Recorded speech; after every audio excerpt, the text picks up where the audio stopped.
The Trump administration claim that he was attempting to inflict mass casualties. You're going to have to explain how you had that come to that, how the Trump administration came to that conclusion when you can't even come to the conclusion that he may have been resisting when he was laying flat on his back with being beaten. How did they come to the fact that he was going to have those mass casualties? Today, we're breaking down the shocking federal overreach in the killing of Alex Pretti, shot 10 times while laying face down, just holding a phone and unarmed. How could this happen, and why is the FBI refusing to share evidence with Minnesota authorities? Before we dive in, make sure you hit that like button and subscribe so you never miss the truth being reported. Senator Peters. So we just watched on the video of previously American citizens that were basically being manhandled and pushed and hit and beaten with canisters. We didn't see on the video, but 95% of them, or 90+% of Americans who have seen that video, also shot Alex Pretti shot 10 times while laying face down in the back by law enforcement officers. And we also know he was basically just holding a phone, being manhandled and shot 10 times. So I just want to confirm with you, filming federal officers on a public street is not illegal, is it, Mr. Scott, Mr. Lyons? Correct. No, sir. He did not, at least looking at the video, all of us who've watched the video, he did not attempt to harm law enforcement. No appearance of that. Is that correct? I don't know what happened once he was on the ground, sir. When he was laying face down with several people With a on top weapon of in him? his waistband initially. And I'm not trying to make excuses. I'm just saying I can't jump to that conclusion because I don't know what happened on the ground. That's why there's an investigation still ongoing. Standing up, I would agree with what you just said. Okay. So when he's on the ground with a bunch of officers on top of him after he's been hit with a canister, he was somehow still possibly harmed to law enforcement, you're saying? It's possible? That's happened thousands of times, yes. And Okay. Mr. Lyons, really? You saw him that as a possible threat? Sir, from the, that wasn't an ICE operation, that was a CBP operation. I get it, but you're a highly trained professional. Yes, sir. No, obviously, there's not enough evidence to speak to, but that's the best thing about this is the fact that I can speak for ICE, Office of Professional Responsibility, as well as CBPs, that they're the same, that we have to have a full investigation, and it has to come out. Okay. We have to base that training on that. So you have to have a full investigation. What everybody saw in the video, there might be some extenuating circumstances. We just don't know, but the video is very clear. And yet we had the Trump administration claim that he was attempting to inflict mass casualties. You're going to have to explain how you had that come to that, how the Trump administration came to that conclusion when you can't even come to the conclusion that he may have been resisting when he was laying flat on his back with being beaten. How did they come to the fact that he was going to have those mass casualties? And then, quote, Secretary Noem said he was committing, quote, an act of domestic terrorism. What you saw in the video, is that what you train your officers? Someone laying on the ground, that's an act of domestic terrorism? Commissioner Scott and Acting Lyons, did you provide Secretary Noem with an assessment of what Mr. Pretti was engaged in and that he was engaged in domestic terrorism? Is that why she said that? Is because you told her? That was your belief at that time? Even though you need an awful lot of investigation now to know exactly what happened. Are you the ones that told her that? no, sir. No, sir. Did anyone who reports to either of you provide this assessment to Secretary Noem that this was mass casualty, or he was attempting to inflict mass casualties and domestic terrorism? Did someone in your staff tell her that? Not to my knowledge, sir. No, So sir. why would Secretary Noem, why would she tell the public that this was an act of domestic terrorism when right in the heat of the moment? How would she possibly come to that kind of conclusion to tell the American public that when they're watching this video? I can't speculate on what someone else would say or why, sir. Mr. Lyons? Sir, I can't speculate to what the Secretary thought at that time, sir. So it seems to me a really big question, which means that we have to have Secretary Noem here. She deserves it to the American people deserve to have the Secretary, the person who is responsible to, you are responsible to, and all the men and women ICE answer to her. She needs to be before this committee. She ducks coming out in public and talking and hasn't accepted prior invitations to come to this committee. I would hope the chairman would invite her because this is an important question. How could you come to those conclusions, those narratives, before any evidence was there, even after all that's happened since then, you two are telling me you don't have enough evidence, even though it looks so clear on the video. It should have looked really clear to her if she looked at the video, if she had it that close. A lot of this got posted pretty quickly. How she came to those conclusions, I don't expect you to know that. You didn't provide any information to her, which makes me question it even more. If she got no information from you in the chain of command, how would you come up with that kind of narrative if the chain of command wasn't doing it?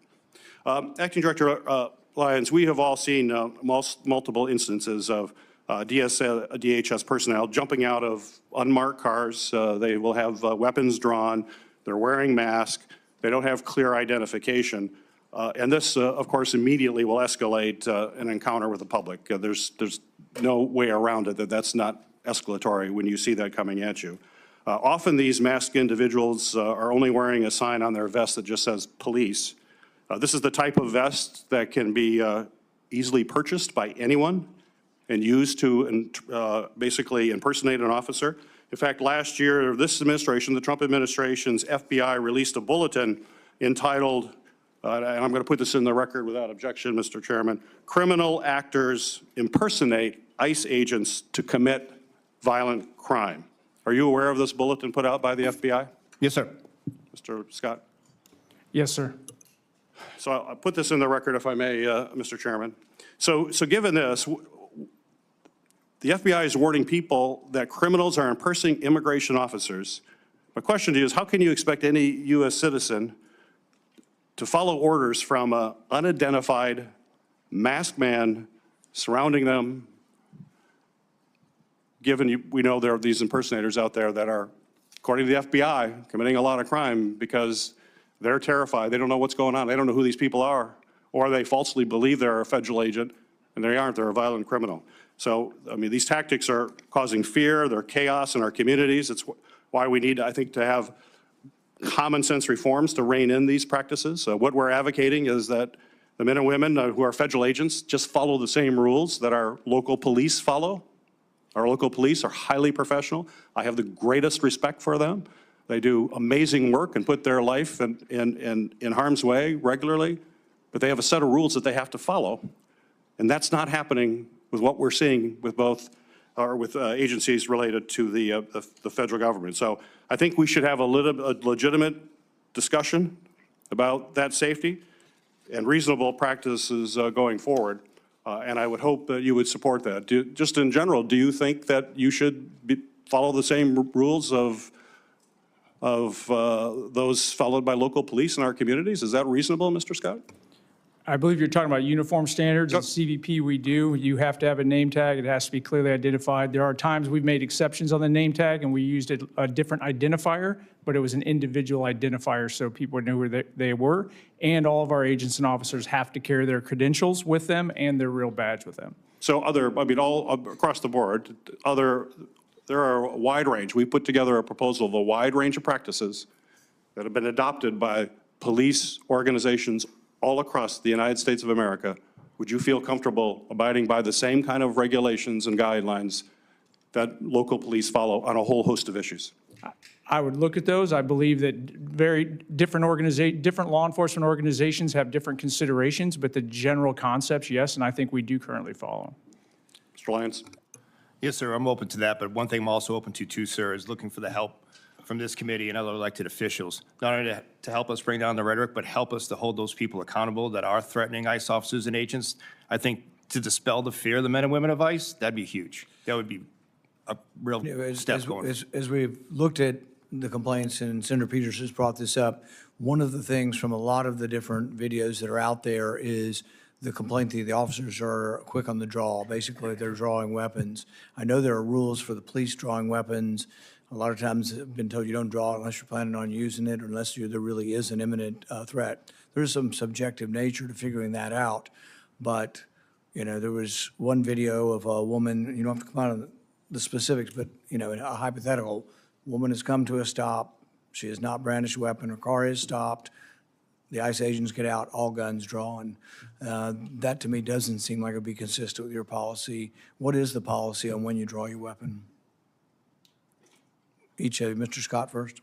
Within CBP, when the officer feels there's a threat, but in this specific, like the scenario you outlined, and not that specific, but with the vehicle can and is often used as a weapon. When we train to do felony stops, basically the officers, when they stop that vehicle, they're trained to have their weapons out and ready because they're stopping a felony. So it's not that simple that you have to wait until you see a weapon. Sometimes it's literally that officer presence to keep the situation under control. But the weapon's only supposed to be pulled when the agents believe that it is required to affect that law enforcement action. In this instance, I don't think it was a person that was targeted. I think it was a person they might have had some suspicion of. It wasn't a person that was targeted.